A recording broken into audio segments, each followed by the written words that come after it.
So in the next 35 minutes before the lunch break, we are going to talk about GDPR as a risk-based framework and a little bit about DPIAs, data protection impact assessment. So the concept of risk is very important and central in GDPR. Some of these rules and principles might seem rigid and very prescriptive, but there is this valve of a risk-based framework that allows adjusting some of the requirements to the sensitivity or the potential harm in a given situation, to the context, if you will.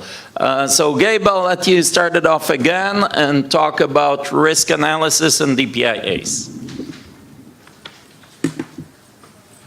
Well, we have an old set of slides. All right. Well, we have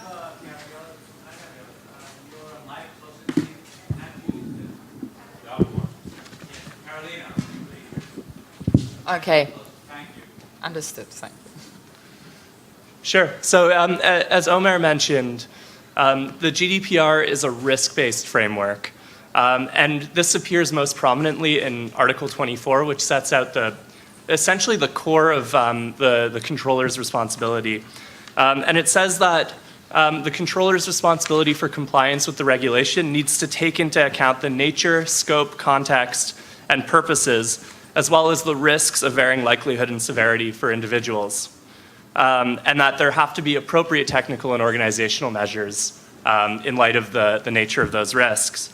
And so we see risk appear in a number of articles throughout the GDPR, and we'll go into those in more detail.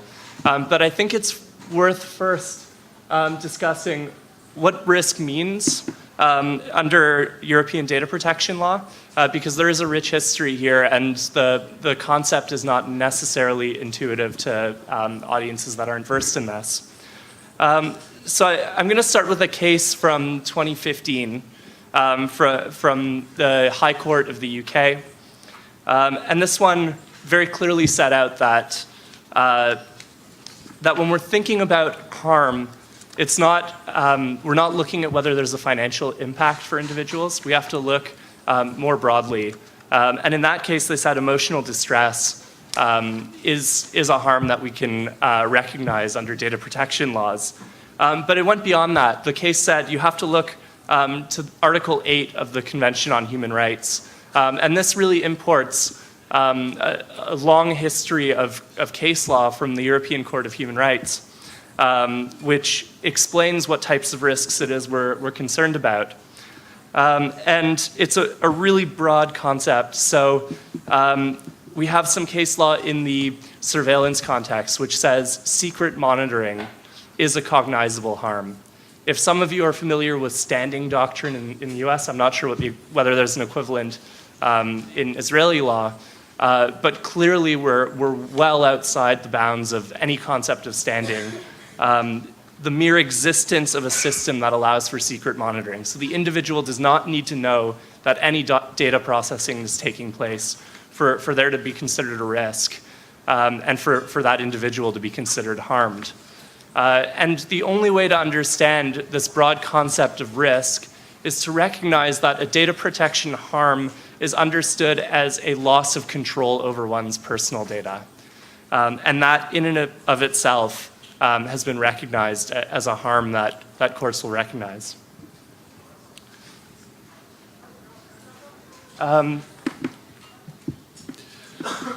So the GDPR then says that there are certain obligations that apply where there are high risks, and it gives 3 examples of what's considered high risk.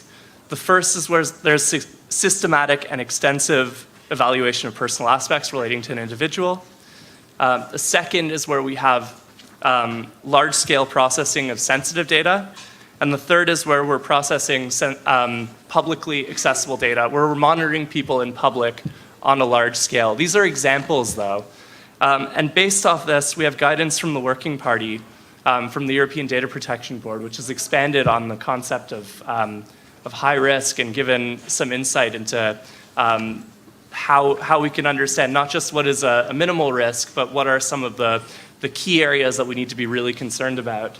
Karolina, do you want to take us through the high-risk areas? Well, Maybe can I just suggest before we sort of drill into what is or isn't high risk, what's the implication? Like, why does it matter? Like, what's the difference? Yeah, I like this slide. Yeah. thank you. So going back to the slide at the beginning, which we skipped over, as you'll see, and as we mentioned, it's a risk-based regulation. So you need to think about your obligations with respect to personal data in general with respect to the risk. So the security measures you apply will depend on how sensitive and damaging the data could be for the individual if leaked. The amount of policies and procedures you need to have in place, who you have to train within your organization, all of that needs to be developed in the context of the risks to individuals.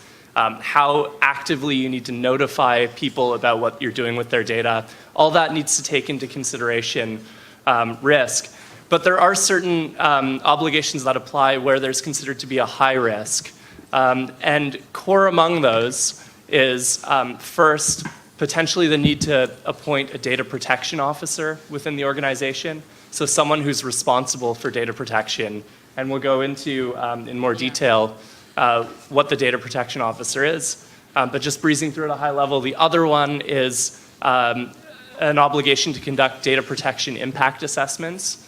And finally, another high-risk requirement specific in GDPR is if you have a breach, while there's generally an obligation to notify regulators of the breach, in the event of a high-risk breach, then you need to notify the affected individuals. There's a minor concept of no risk. So if you can show that there's very, very little risk to an individual, then you might get out of some obligations. One of those is that breach notification requirement. So if you can show no one's going to be impacted by the breach, then you don't need to notify the regulator. The other is if you're established outside the EU. We didn't talk about it yet, but there's a need to appoint a representative in the EU if you're not based there. But if your processing is occasional, not large scale, low risk, doesn't involve too many data subjects, et cetera, then you don't need to appoint a representative. And coming back on Omer's question, I would like to say this data protection impact assessment, it's actually a tool.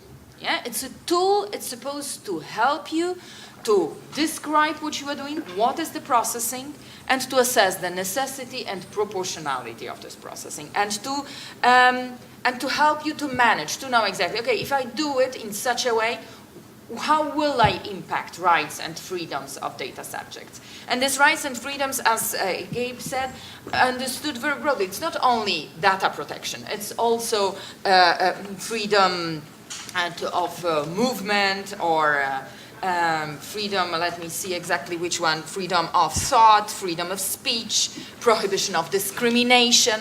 So it's understood very, you just, in particular when you deploy new technologies, and here it's, the regulation goes into a direction and the board underlines it very much. So if you deploy new technologies, you use it and you map. You see exactly what you are doing and with which safeguards are you going to cut down all the risks. And, and if something is staying, the so-called residual risk, then you will have to go to the DPA, this remaining area when the notifications or authorizations are still required. There was a question. Yeah.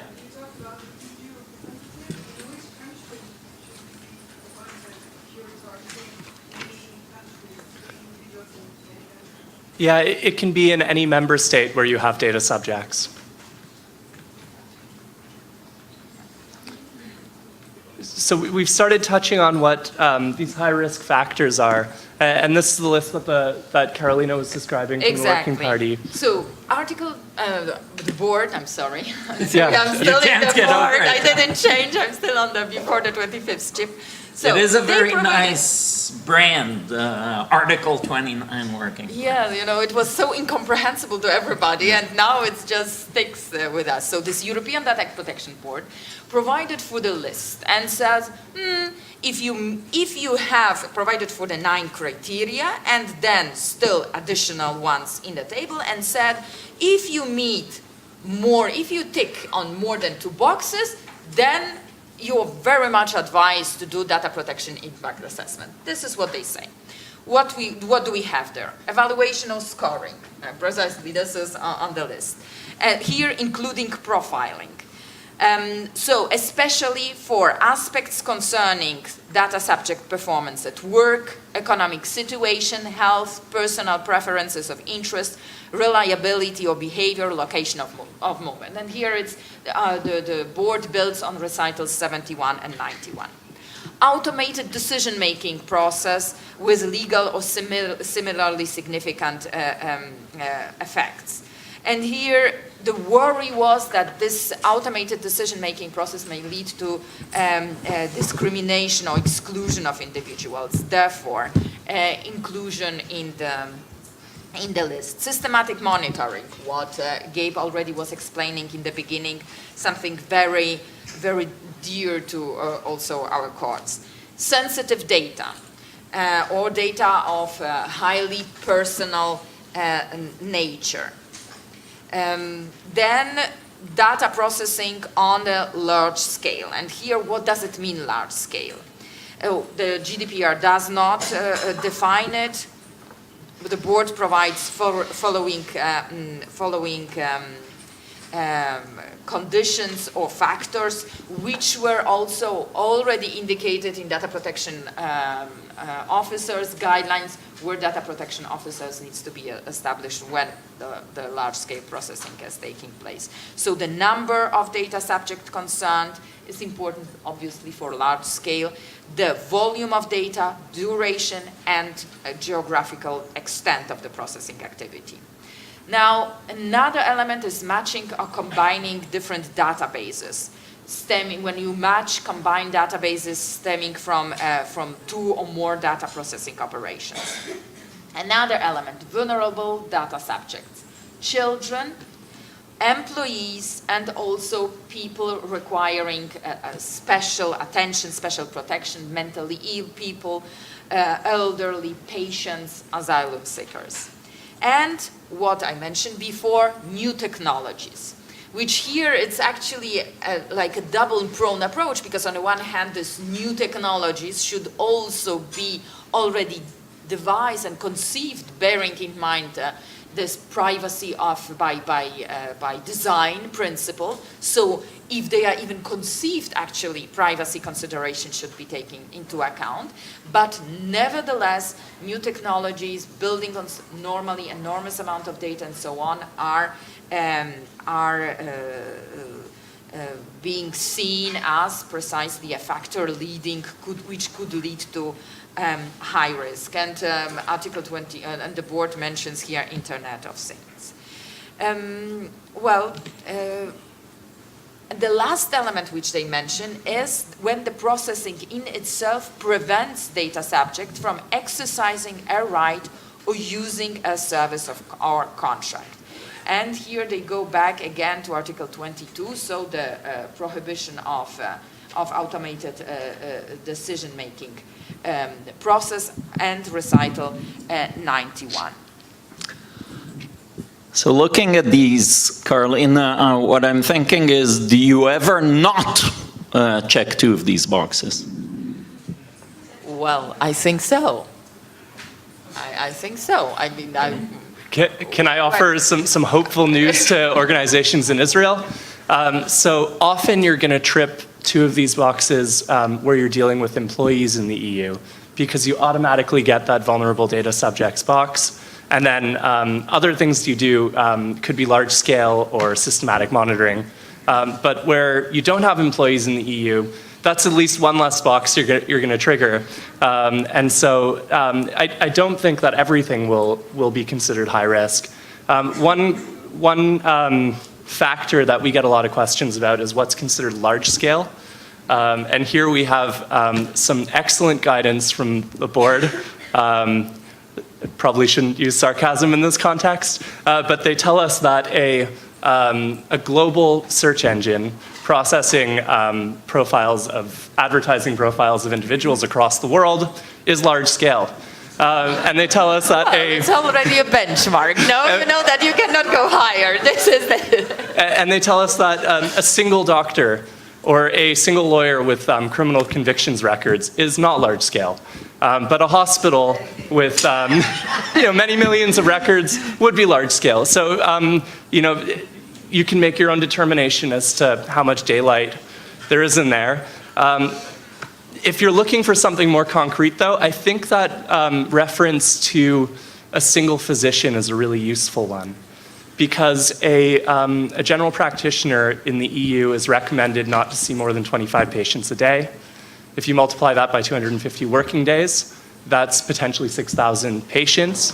So if you want, a very unscientific and not legally sanctioned, but rule of thumb to work with, once you're getting over a few thousand people, you're starting to get into territory that might be large scale. Yeah, and if you have a sensitive data, well, right. So it's even the sole practitioner who wouldn't tick off the the large scale box would tick off sensitive data, maybe vulnerable data subjects and others. So even that she's included. Google clearly. Well,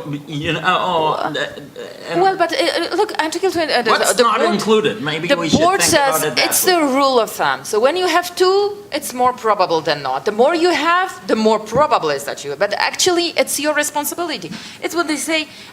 Considers that they do not say requires. Processing meeting two criteria would require to be carried. In general, the board considers that the more criteria met by the processing, the more likely it is that it will. So it's still this element of likelihood and so on. It's up to you to decide, because it still goes back to accountability principle and so. And there are going to be white lists, on which they are working already now. Yeah. 35.4, if I'm not mistaken, and 35.4 and 35.5. And 35.5 will provide you with a very clear list when you do not need to do it. So the answer is coming. And a number of member states' data protection authorities have already issued such lists. There are examples of things that regulators in certain countries have said do not require a DPIA, are not considered high risk. Unfortunately, there are also blacklists in a number of those member states too. So this list is not fully inclusive of what the rules are in every member state. So should we talk maybe a little about what happens once you tripped across two of these or more, Karolina? So you decided that you do need to take the high risk route. Now, what do you do now? Go ahead. You want me to take it? Yeah, you go for it. Yeah. Well, you start, you develop a tool, and you check exactly what are you processing, how you can, is it necessary, is it proportionate, how do you design the safeguards, it's really a tool which helps you to verify, do I really need all of this? Is it really something that brings me where I want to go? And what can happen if something goes bad? What can happen? What can be the consequences? And how should I really reduce them or remove them? And in the moment you find that I will nevertheless, although I deploy all these safeguards, I will nevertheless have certain residual risk, then you go to Data Protection Authority and you start discussing it. What do I do with this? Which is Article 36, no? 35 and 36, yeah. 36, prior consultation. So Gabe, you advise clients, do you tell them actually you should take this to the DPA, there is residual risk? Would that be your advice? In some cases, yes. So For those who haven't done a DPIA in the past, what this is you take the elements of the regulation, you line them up, and then you answer, in light of what we're doing, how are we meeting each of these requirements? And I would say that where you cannot meet certain requirements, then yes, there is clearly a residual risk. And those are the cases where you'd want to consult a supervisory authority. So let me give an example of this. We're going to talk about connected cars later, but imagine you need the consent of the driver. That may be easy where the driver is the same person who's registered for an app, or the driver has agreed with the dealer to insert some tracking mechanism onto the car. So you can get consent for that. But what about their brother or sister or spouse who's using the car, who might not know that there's this tracking device installed? How are you going to get their consent? In some cases, you might be able to do it, but in some cases, you might not. And that might be one of those cases where it would be worth talking to a regulator. We've got an innovative use of new technology. It's not clear exactly how the principles of the regulation are going to apply and how we're going to meet them. And so the GDPR does recognize that there's room for this collaborative governance approach where the industry and regulators can work together to find solutions to some of these tricky issues. Another element which I wanted to, that it's not a static device. It's not so that you do it and then you are done. Your purposes, your means, it can all change a little bit. Then you will need to change and redo your data protection impact assessment. Even if your purposes do not change, but maybe the means, maybe you start to deploy different technologies.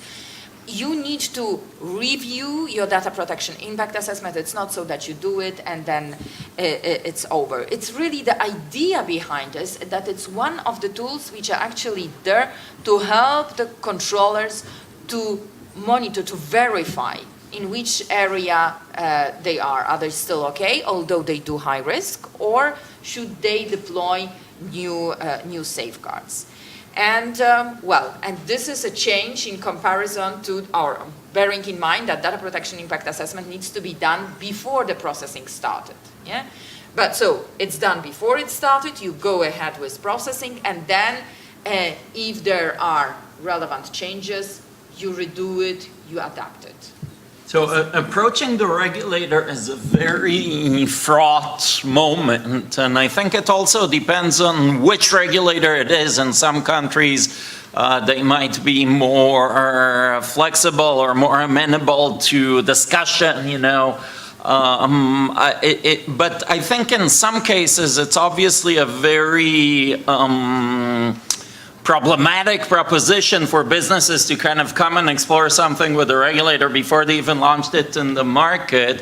What businesses tend to do is go to outside counsel and ask them for an opinion, right? And give us an opinion why we can or can't do it. But how do you see this dynamic playing out with the need to approach regulators? Candidly, I should say that as of the GDPR going live, none of the clients I've worked with have approached regulators, so I haven't done this in the post-GDPR world. In the pre-GDPR world, at least in the UK, there was the ability to go to the regulators on an anonymous basis. Often the quality of the advice you get from the regulator suffers as a result. So it is sometimes worth bringing yourself forward, but you do take the risk that they'll say exactly what you want to do is not lawful. So it's always a tricky and fraught moment, as you said. Yeah. I wanted to ask about civil enforcement, class action lawsuits. How do you do that? Class action lawsuits based on GDPR, what are the chances, and how do you do that? So maybe I'll just take it initially and then pass it on. Traditionally, Europe didn't have class action lawsuits. The GDPR does introduce the concept of representative actions, which aren't exactly class action lawsuits. So some of the incentives are a bit different. You know, class actions are driven by lawyers really, and not by the plaintiffs. Many times the lawyer will find a representative plaintiff and then file the suit, and it's a lot about the compensation scheme of what the lawyer can get. So, you know, it is what it is. Some people think it's the greatest thing since sliced bread. Some people think it's sort of a tool for lawyer enrichment. It doesn't really exist in Europe. Representative actions, we have already seen in a way, you know, Max Schrems himself has become a bit of an advocate in an advocacy group. He has NYOB now, none of your business, which he is using to deploy this tool. But frankly, I'm not sure how it will play out in Europe because of the legal system, especially outside the UK. What do you think? If I may, Article 80 provides that, and it's introduced because it's directly stemming from the regulation, that data subject shall have the right to mandate a non-profit body, organization, or association, and they can, it goes in order to, for this organization to claim their rights, infringements of the regulation, whatever, and then it goes to lodge the complaint. It goes so far even as to exercise the right of compensation. As far as the possibility for the NGOs, for this organization, bodies, associations, to do it independently of the data subject, as far as this data subject mandate, as far as this is concerned, this is left up to the member states. And member states can decide to introduce it or not. And unfortunately, I'm not now in the position to say, even out of these 12 member states who adopted implementing legislation, who did it. Yeah. Well, maybe a comment. Well, class actions are very popular in Israel, and I'm wondering if it's possible for an Israeli data subject who's been to Europe to file a class action claim in Israel for breach of EU privacy law. The way it's constructed by Kolskin now, it's not possible. Yeah, that's It's a good question. So the law would apply, obviously, but even to our roaming scenario, and you have plaintiffs in Israel, you might have a defendant in Israel, it's an end, yeah, but I can't see a court sort of disclaiming jurisdiction. Yeah. Something that you said before, you said people will be hesitant to talk to an authority that probably gets legal guidance. That's really one to get. What kind of legal guidance or legal opinion do you or did you feel comfortable providing to your counsel, in these exact same areas where people really should be going to the data protection authority? Should be afraid. It's hard to get into without going into too much specifics, but I think the counsel would usually be, there are gaps here, and we can't come up with a solution that will meet every area of GDPR. And so you can decide to take that risk, or you can decide to engage with the regulator, and here are the risks of doing that. But ultimately, that has to be a client decision. We can't, that it's not our job to advise on what to do, only what the risks are if they pursue either option. And As lawyers at the moment.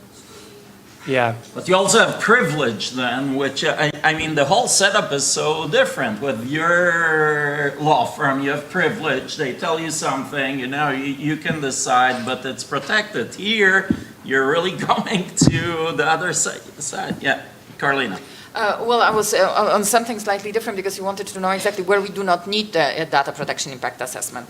When your legal basis is law, and the data protection assessment was already done before. So then you don't need it. Then it would be necessary only, as we read 3510, it would be necessary, it's 10 or 9?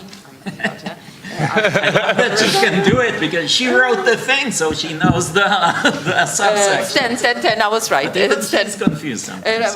There are so many paragraphs. So 3510, I was right.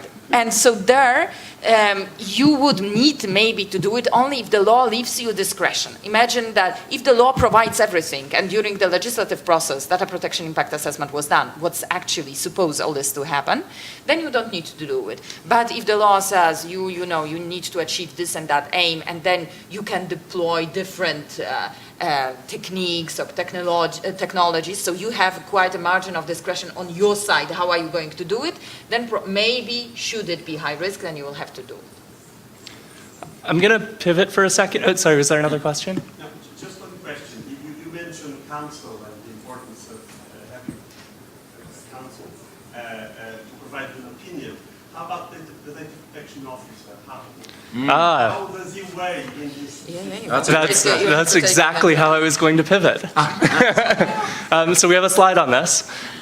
So perhaps I'll give some background for everyone on data protection officers more generally, and then we can address the question in the context of DPIAs.